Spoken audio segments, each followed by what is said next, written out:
मैं आपको step by step बताने वाली हूँ कि किस तरह से बच्चों को रीडिंग करना सिखाया जा सके ताकि बच्चे क्विकली एंड इजीली रीडिंग करना सीख सके।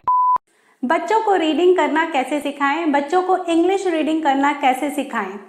How to teach English reading to kids. ये एक ऐसा सवाल है जिससे काफ़ी सारे पेरेंट्स परेशान रहते हैं, स्पेशली जिनके बच्चे सीनियर केजी या फर्स्ट स्टैंडर्ड में होते हैं या फिर जूनियर केजी में होते हैं, जिन्होंने अभी पढ़ाई करना स्टार्ट किया होता है। तो पेरेंट्स ऐसा सोचते हैं कि हमारे बच्चे सही तरीके से रीड कर पाएंगे कि नहीं। कई सारे पेरेंट्स मुझसे भी पूछते हैं कि मैम हमारा बच्चा रीडिंग नहीं कर पा रहा है, 4 इयर्स का है, 5 इयर्स का है या 6 या 7 इयर्स का है, तो वो आगे कैसा कर पाएगा, वो रीडिंग कर पाएगा कि नहीं, वो इंग्लिश मीडियम में एडजस्ट हो पाएगा कि नहीं, सही तरीके से पढ़ पाएगा कि नहीं। तो इस सवाल का जवाब यही होता है मेरा कि अगर आप step by step process follow करते हैं तो आपका बच्चा सही तरीके से रीडिंग जरूर कर पाएगा। तो आपके लिए भी मेरा यही जवाब है कि आप मेरे साथ इस वीडियो में एंड तक बने रहिए। यहाँ मैं आप लोगों को स्टेप बाय स्टेप बताने वाली हूँ कि किस तरह से हमें बच्चों को रीडिंग करना सिखाना है। इस वीडियो को लास्ट तक देखिएगा क्योंकि इस वीडियो के एंड तक में आपके बच्चे बड़े सेंटेंसेस एंड पैराग्राफ रीड करना सीख जाएंगे। इस वीडियो के एंड होते होते ही आपके बच्चे रीडिंग करने लगेंगे। मैं आपको स्टेप बाय स्टेप बताने वाली हूँ कि किस तरह से बच्चों को रीडिंग करना सिखाया जा सके ताकि बच्चे क्विकली एंड ईजिली रीडिंग करना सीख सके। यहाँ हम इंग्लिश लैंग्वेज की बात कर रहे हैं, हम बच्चों को इंग्लिश रीड करना कैसे सिखाएं। तो इंग्लिश लैंग्वेज जो है वो दुनिया की मोस्ट कॉम्प्लेक्स लैंग्वेज है जिसे रीड करना रियली में डिफ़िकल्ट होता है। बच्चों के लिए तो होता ही है, बड़ों के लिए भी ये डिफ़िकल्ट होता है कि किस तरह से इसे रीड किया जाए, क्योंकि अलग अलग लेटर जो है वो अलग अलग जगह पर अलग अलग साउंड करते हैं। इस कारण से इंग्लिश को रीड करना काफ़ी डिफ़िकल्ट हो जाता है। तो step by step formula follow करना पड़ता है हमें जब हम बच्चों को रीडिंग करना सिखा रहे हैं या फिर कोई भी पर्सन रीडिंग करना सीख रहा है। तो उसके लिए सबसे पहले ज़रूरी है कि बच्चों को हम फोनिक्स सिखाएं। फोनिक्स सिखाना क्यों ज़रूरी है? क्योंकि यूके एंड यूएस के अंदर भी, जहाँ की बेसिक लैंग्वेज इंग्लिश है, जहाँ की फर्स्ट लैंग्वेज इंग्लिश है, वहाँ पर भी बच्चों को इंग्लिश रीड करने में काफ़ी परेशानी होती है। इसीलिए फोनिक्स इंट्रोड्यूस किया गया और वहाँ सबसे पहले बच्चों को फोनिक्स ही सिखाया जाता है, उसके बाद ही बच्चों को वर्ड्स या फिर दूसरी चीज़ें सिखाई जाती हैं। क्योंकि फोनिक्स जो है वो एक स्टेप बाय स्टेप प्रोसेस है जिसके अंदर बच्चे इजीली रीड करना सीख सकते हैं, इंग्लिश लैंग्वेज को रीड करना सीख सकते हैं। आप कह सकते हैं कि फोनिक्स जो है वो इंग्लिश का मैथ है, अगर उसको सही तरीके से पढ़ लिया जाता है तो बच्चे रीडिंग करना बहुत ही इजीली सीख जाते हैं। फोनिक्स के लिए मेरे चैनल पे ऑलरेडी कई सारे वीडियो अवेलेबल हैं, तो उसकी लिंक मैं डिस्क्रिप्शन बॉक्स में डाल दूंगी। आप वो सीख सकते हैं कि किस तरह से बच्चों को फोनिक्स सिखाना है, किस तरह से बच्चों को लेटर के साउंड सिखाने हैं ताकि बच्चे रीडिंग इजीली कर सकें। सो आइए हम देखते हैं कि बच्चों को स्टेप बाय स्टेप फॉर्मूला से किस तरह से रीडिंग करना सिखाया जा सकता है। सो फर्स्ट स्टेप है साउंड सिखाना। बच्चों को इंग्लिश के लेटर्स के साउंड सिखाना बहुत ही ज़्यादा ज़रूरी हो जाता है और उसके लिए ऑलरेडी मैंने पहले भी वीडियो बनाया है, वो वीडियो आप देख सकते हैं, लिंक मैं डिस्क्रिप्शन बॉक्स में डाल दूंगी। फिर 2 लेटर वर्ड्स बच्चों को सिखाना है, देन 3 लेटर वर्ड्स, देन कुछ साइट वर्ड्स सिखाने हैं, then short sentences, then long sentences and then paragraph. आप ऐसा सोच रहे होंगे कि ये करते करते काफ़ी ज़्यादा समय लगेगा, बट ऐसा नहीं है। सिर्फ इस वीडियो के अंदर 10 मिनट्स के अंदर मैं आपको ये सारे के सारे स्टेप्स दिखाऊंगी और आपके बच्चे, कोई भी बच्चा 10 मिनट के अंदर ये सारा कुछ फॉलो करके रीडिंग करना सीख सकता है, अप टू पैराग्राफ तक वो रीड कर सकता है। इसका डेमो मैं अभी आपको दिखाने वाली हूँ कि किस तरह से बच्चे सिर्फ 15 to 20 वर्ड्स लर्न करके सेंटेंसेस एंड पैराग्राफ्स बहुत ही इजीली एक ही दिन में रीड करना सीख सकते हैं। सबसे पहला स्टेप है साउंड्स मैं अभी आप लोगों को नहीं बता रही हूँ क्योंकि अगर वो भी मैं इस वीडियो में इंक्लूड करती हूँ तो ये वीडियो काफ़ी लंबा हो जाएगा। सो साउंड्स मैं आप लोगों को यहाँ नहीं बता रही हूँ, उसके लिए जो मेरा दूसरा वीडियो है वो आप देख लीजिएगा ताकि आप उस साउंड्स के बारे में भी इजीली सीख सकें। यहाँ हम 2 लेटर वर्ड से स्टार्ट कर रहे हैं। जो भी साउंड्स हमने बच्चों को सिखाया है उसी साउंड के बेसिस पे मैंने वर्ड्स लिए हैं। सो इस तरह से हमें वर्ड्स बच्चों को पढ़ करके बताना है। ये बेसिकली शॉर्ट वॉवेल ए के वर्ड्स हैं। तो सबसे पहले हम बच्चों को 2 लेटर वर्ड सिखाएंगे। एट, यहाँ एक साथ बच्चों को पढ़ के नहीं बोलना है या एम पढ़ के नहीं बोलना है, उन्हें हमें स्टेप बाय स्टेप साउंड से पढ़ के सिखाना है पढ़ना, ताकि आगे उनके लिए रीडिंग इजी हो। ठीक है, तो at, at, am, an, edge, as.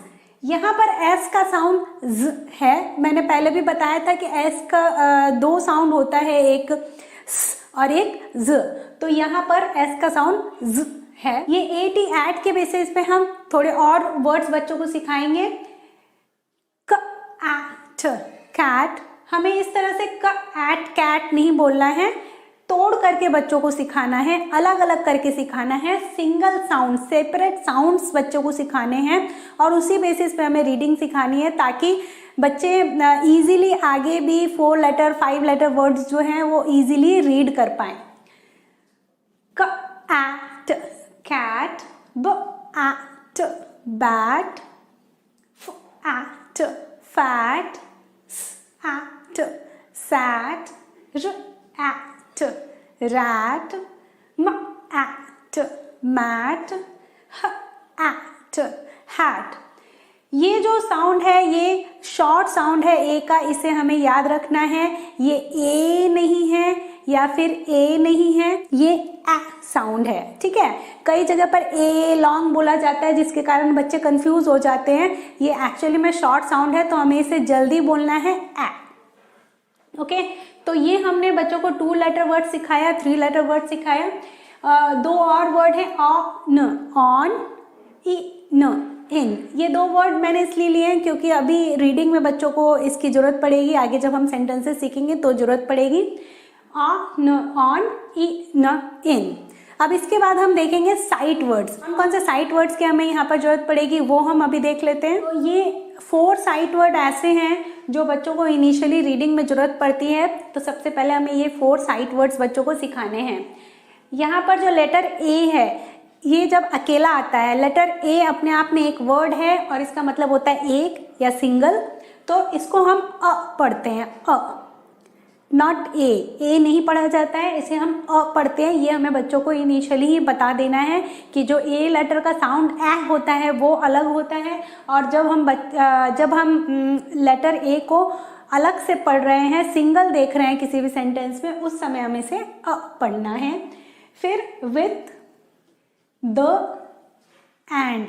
जब बच्चों ने एन सीखा है तो एंड सीखने में प्रॉब्लम नहीं होगी, पर विथ और द सीखने में उनको कई बार तकलीफ होती है। तो आप उनको ये वर्ड्स बार बार रिपीट करके, साइट वर्ड्स जो होते हैं वो बार बार रिपीट करके बच्चों को लर्न करवाना पड़ता है। तो आप बार बार रिपीट करके उनको बार बार दिखा करके लर्न करवा सकते हैं। और अगर चाहें तो आप स्पेलिंग से भी THE, द, इस तरह से भी आप लर्न करवा सकते हैं, क्योंकि साइट वर्ड्स अल्टीमेटली इसी तरह से लर्न करवाने पड़ते हैं। अब हम आगे बढ़ते हैं सेंटेंसेस की तरफ। सो हमने जो बच्चों को 2 letter 3 letter words and sight words सिखाए हैं, उसी से हम बच्चों को रीडिंग करना सिखाएंगे कि सेंटेंस किस तरह से रीड किए जाते हैं। सो सबसे पहले शॉर्ट सेंटेंसेस सिखाने हैं।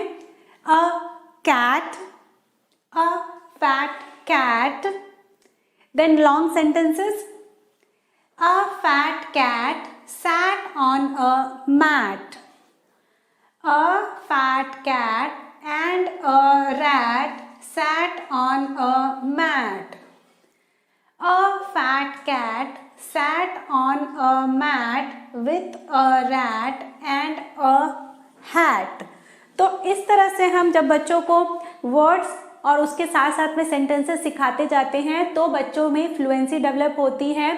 और जब वर्ड्स बार बार रिपीट होते हैं, सेम टू सेम वर्ड्स बार बार रिपीट होते हैं, तो डिफरेंट वेज में बच्चे उसे रीड करना सीखते हैं। जैसे पहले वर्ड्स में सीखा, उनको पहले साउंड से सीखा, उसके बाद सेंटेंसेस में सीखा, शॉर्ट सेंटेंसेस में सीखा और लॉन्ग सेंटेंसेस में सीखा। तो ये रिपीटेशन भी हो रहा है और बच्चों की फ्लुएंसी की प्रैक्टिस भी हो रही है। तो लॉन्ग सेंटेंसेस बच्चे रीड करें, ये बहुत ज़्यादा ज़रूरी है। और ये आप देखें तो ये एक पैराग्राफ हो चुका है, और इस तरह के पैराग्राफ भी बच्चे एक साथ में पढ़ पाते हैं जब हम उन्हें step by step process follow करवाते हैं और उस तरह से प्रैक्टिस करवाते हैं और रीडिंग करवाते हैं। तो आप इस तरह से सेंटेंसेस की प्रैक्टिस बच्चों को बार बार करवाइए, जिससे उनकी फ्लुएंसी डेवलप होगी। सो आई होप कि आपको ये वीडियो अच्छा लगा होगा और आपने सीखा होगा कि बच्चों को किस तरह से हम स्टेप बाय स्टेप रीडिंग करवा सकते हैं। सो अगर आपको ये वीडियो पसंद आया तो लाइक कीजिए और सब्सक्राइब कीजिए मेरे चैनल को, ताकि मैं आपके लिए और भी आगे अच्छे अच्छे वीडियोस लेकर आ सकूं। और अपने फ्रेंड्स एंड फैमिली के साथ भी शेयर कीजिए वीडियो, ताकि उन्हें भी आपकी तरह ये सीखने मिले कि किस तरह से बच्चों को स्टेप बाय स्टेप रीडिंग करना सिखाया जा सके। Thank you.